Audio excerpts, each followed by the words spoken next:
So, Dragon Quest Builders 2 came out recently in Japan, and seeing all the cool stuff that people have been building with it got me really fired up to play the original a bit more while I wait for it to come out in North America.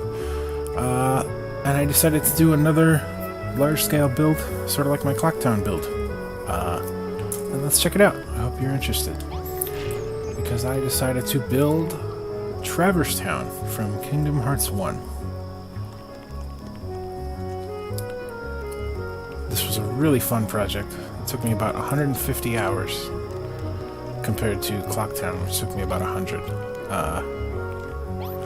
I think while it is bigger than Clocktown, I think one of the main reasons that it took so much longer is that probably because it's an N64 game, Clocktown has a lot of the same textures. Most of Clocktown was,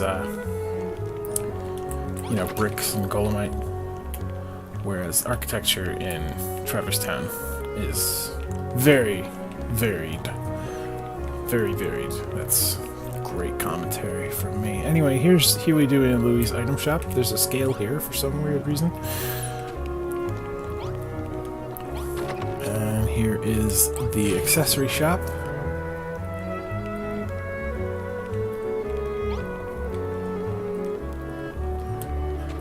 And of course, upstairs is the synthesis shop, complete with Moogles.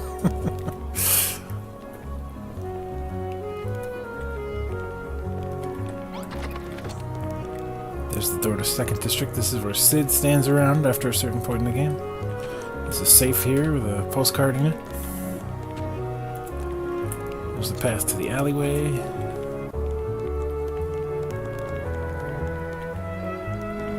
Oh, here's the mailbox. Can't forget that.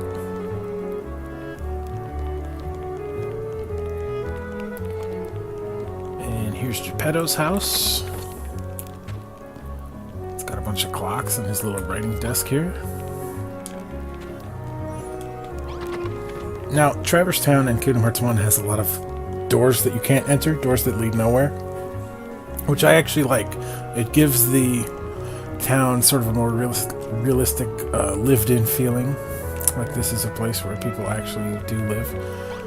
But since I had the freedom to do so, I put stuff behind those doors that lead nowhere. When I could, when it wouldn't encroach on space I needed to build something else. So there's a nice little house behind this door, you know. A little one-bedroom affair. And over here in the restaurant, this door also leads to a nice little apartment here. With a little loft bedroom.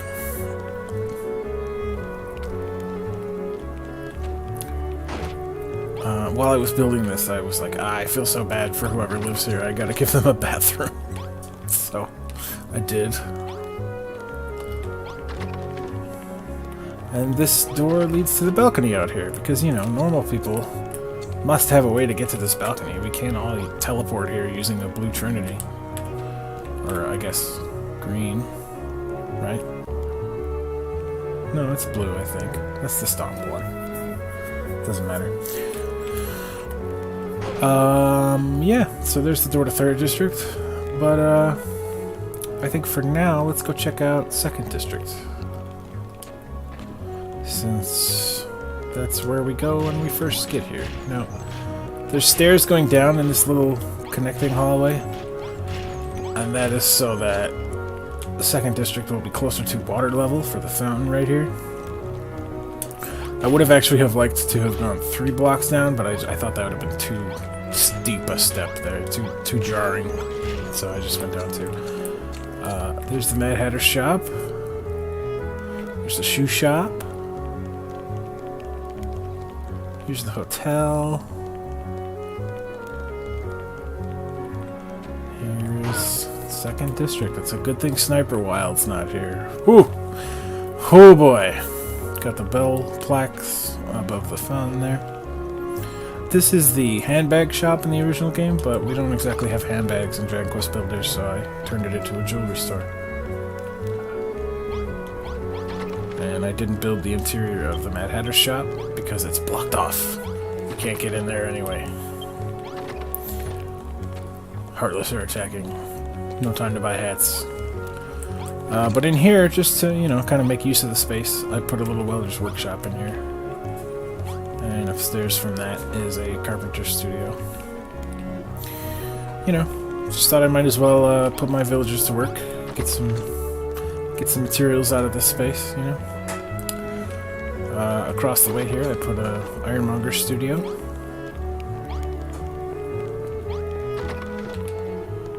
And here's the hotel.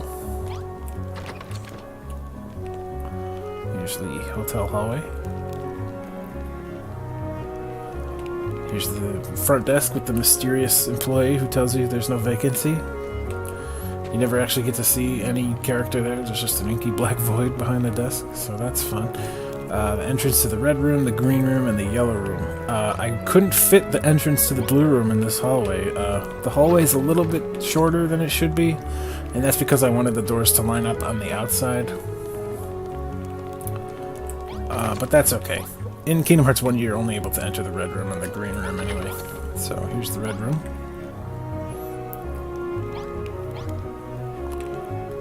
And the green room.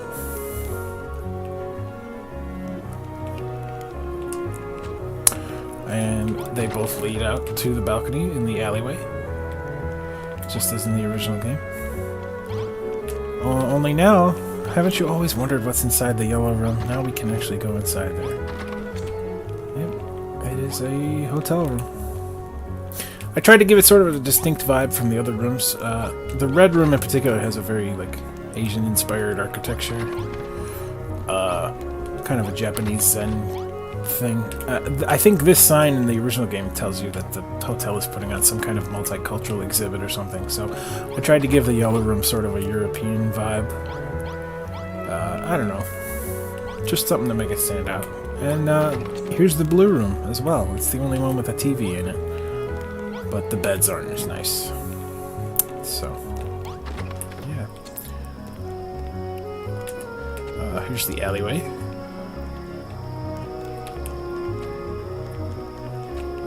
These signs in Kingdom Hearts, you can't interact with them, but they do say caution on them with a little texture, so I wrote caution on them. Here's the manhole cover. This door, just as it should, leads to 2nd District. Here we are.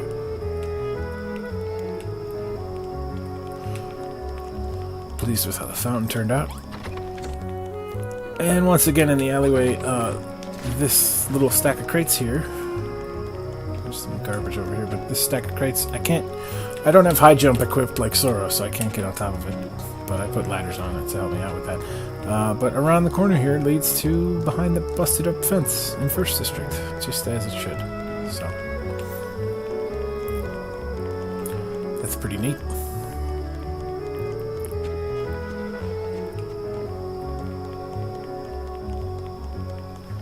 And unfortunately, I did not build the secret waterway. I would have liked to, because it's where one of my favorite scenes in the franchise takes place. But as you can see, I had a very good reason not to build it. I hope you can forgive me that I didn't build the secret waterway. But I did build the Dalmatian's house. It's a little bit of a connecting room, just to make sure that everything lines up properly. Just an empty room. But here's the Dalmatian's house. It's got a TV in it as well. Little hat rack, stained glass window. I think this is the dining room, but the table seems a little bit small for a dining room. I think that this table would make for a better dining room, but I don't know. This was always my favorite room in the Dalmatian's house. I just like this fireplace. Here's the Dalmatian's den. Use your imagination and pretend this is a piano. If this was Builders 2, I could have actually put a piano there, but that's okay. This is sort of my last hurrah with Builders 1. So I started this due to my excitement for Kingdom Hearts 3 coming out soon, which should tell you, you know, how long ago I started work on this. But yeah, that's the Dalmatian's house. It spits you out right here, right where it's supposed to.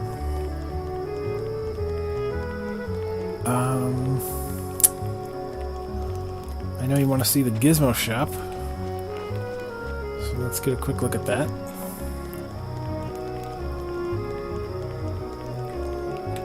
It's a shame it's so dark, but it is Traverse Town. We do only ever see it at nighttime, so. Here's the Gizmo shop. It's got the little springy platforms here. And I used wells and bumpers to stand in for the gears. Just use your imagination, folks. It's got the clock here, right here. And it spits you out on this little balcony. Just like it should. There's a little ladder up here to get to the roof. Here are these little plaques with the bells. There's the fountain across the way there. Here's the bell. I used the forge for the bell.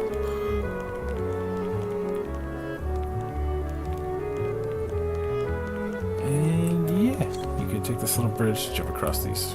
Or you could just fall down, I guess. That's okay, because I got stuff I want to show you over here. This I'm very pleased with. This is probably one of my favorite things that I built. I built a little school in this door, which you can never actually go into in the original game, but it's a little entrance area with some bookcases. Here's a little playroom. Here's all the students' desks with their books. There's the blackboard and the teacher's desk. And this spits you out onto this little random balcony. Again, this door was never accessible before. Bet you didn't know there was a school in there the whole time. And again, some of the fun decisions I got to make doing stuff indoors like that. There is a door on the roof of that building. And I had to, you know, decide, like, why is there a door there? Where does it go? So I built this little loft area with some beds. You know, I'm sure there's plenty of lost kids in Traverse Town whose worlds got destroyed, and they need a place to live too, so they can even go to school here, get some education.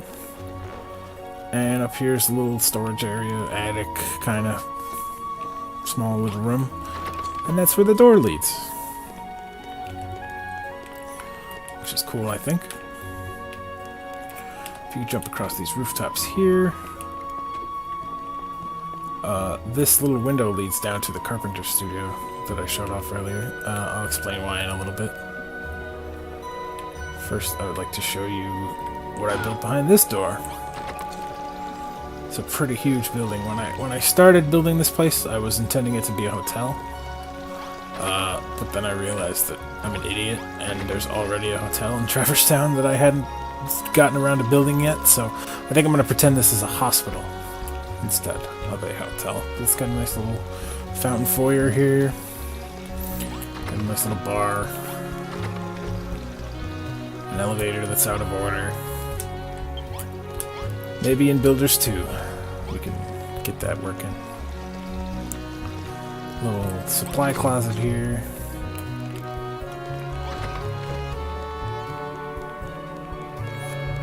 And upstairs we've got an ice machine and a vending machine, very important. And 5 almost identical rooms. They're not all exactly the same, but they all do have 2 beds and 4 lights. One of the reasons they are not exactly the same, they do not all have a wardrobe, and that is because this building is actually so huge and has so many roof tiles that I am at the object limit, so I can't put any more furnishings in this building. But that's okay. Here's the elevator. Again, out of order.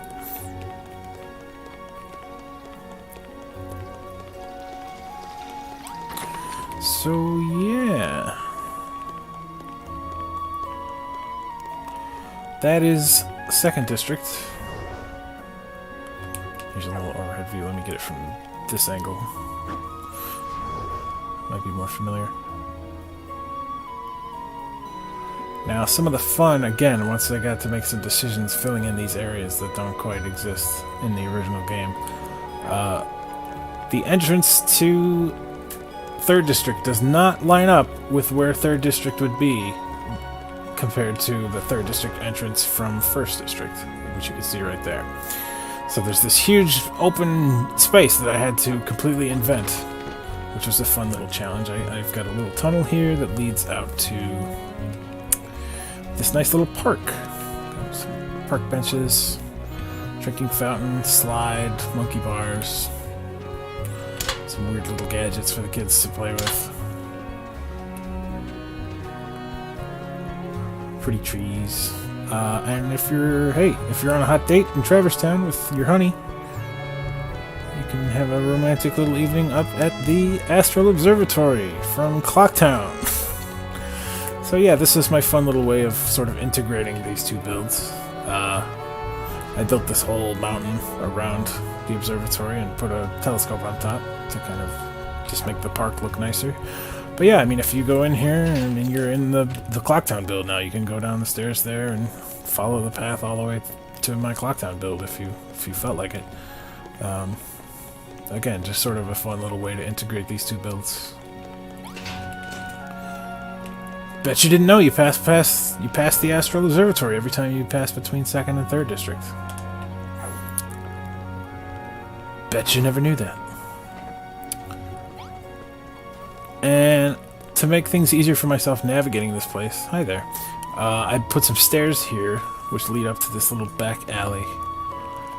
In here is the carpenter studio we were in earlier, and the reason this is here is because in Kingdom Hearts, if you are on this rooftop and you jump into this little window, you will end up on this goofy little balcony in 3rd District. So I made sure that you had a path between those two places. Pretty neat. And so here we are in 3rd District. Here's, this door again. Let's check out 3rd District. Looks pretty nice. Here's the abandoned house. Riku spying on his friends without him, right through this window. My friends are in a room without me, talking to other people. Yeah, Riku was pretty insufferable in that first game, but he got better. So, pretty nice. Let's see what's going on down here. Oh no, watch out. Looks like guard armor's here. Seems to be okay. Okay. I think we're good. I think Donald cast stop on him. So, I think we're good for now. But yeah, this is 3rd District. I have no idea what this thing is supposed to be. I always thought it looked like a door, but it's in a place where it couldn't possibly lead anywhere. So I have no idea. But here's the busted electrical pipe with the barricades and everything. Here's the little switch that unlocks the door to 1st District. I'm so glad it's nighttime because I just love how this fountain came out. I think it looks spectacular at nighttime. I was able to get it to sort of transition between gold to red, just as it does in the original game.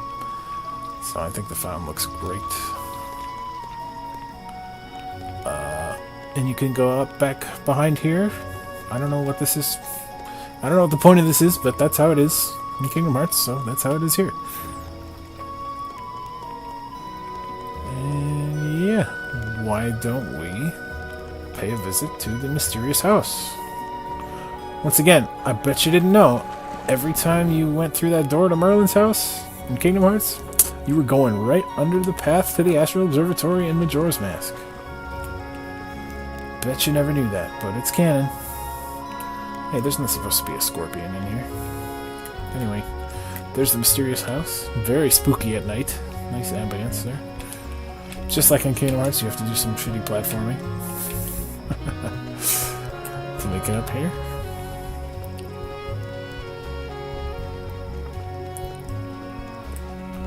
Hey, there's Merlin. How's it going, buddy? Good to see you. So, this is my best attempt at a stack of books. Here's Winnie the Pooh's book right there. Or is it that one? I don't remember. It's one of those. Here's the fairy godmother's little carriage. That's totally a pumpkin and not a cactus, I swear. Now, obviously, in Dragon Quest Builders, we can't take the table upstairs to practice magic, but I still wanted to include that area in the build, so what I did... Oh, I went the wrong way. That's okay. What I did was I took these boxes that you push over with Trinity, and I let you climb up them and slip through this window here. And yeah, here's the floating chairs and tables, just like in the game. So let's practice a little magic while we're here. Why don't we? Fire! Deep freeze!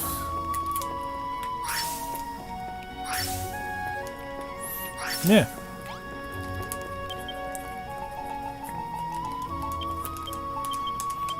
Time well spent. So back here, there's a little floating rock with a treasure chest on it. I put a little back door for myself here, just to make it easy on me, and in case anybody's curious what the roof of Merlin's place looks like, I made a way to get up there.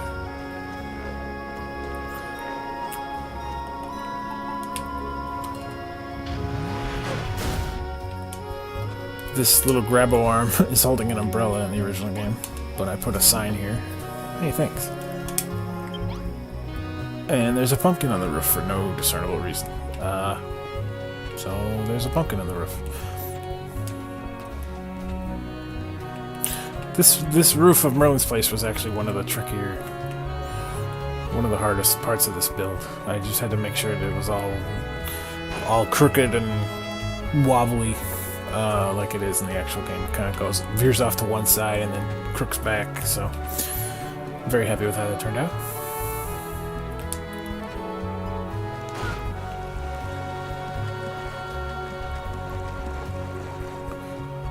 And I believe that's everything. If I'm not mistaken, there's no other rooms to show off that I can think of.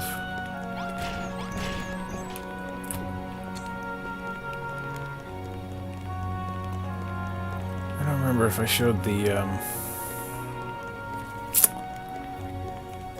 employee area.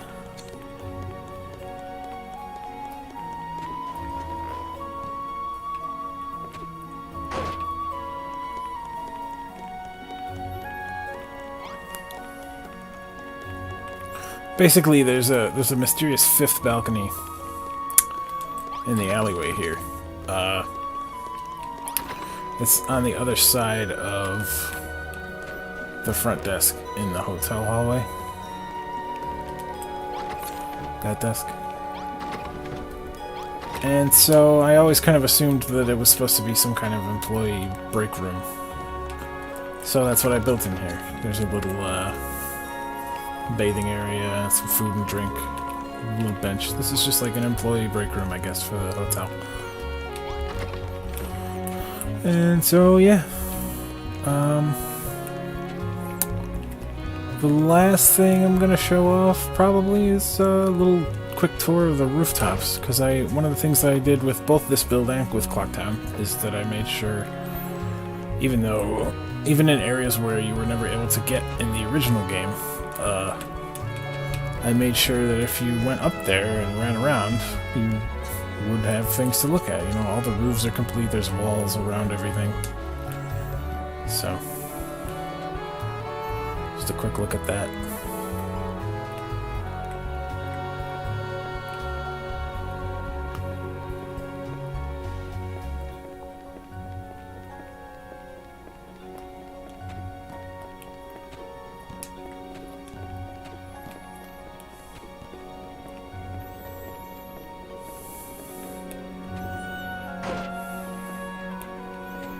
Oh yeah, there is one more room to show off. We'll get there.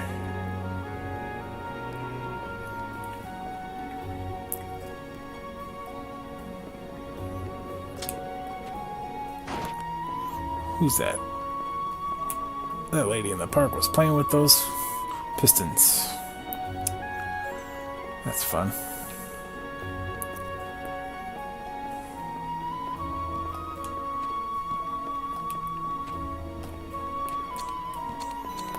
So, this is the last room, if you want to call it that. There's these two little shutters on this roof here, and I never really knew what the point of that was.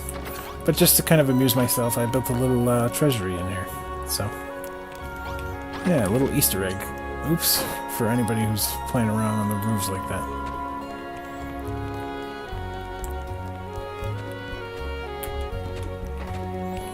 Yeah, I think that's about it. I hope you enjoyed this little tour of Traverse Town. I certainly had fun doing it. It was a huge project, like I said at the beginning, but it was a really good time, and I'm really excited for Builders 2. Hopefully I'll make some really cool stuff in that game. So, thanks for watching, and I hope you enjoyed.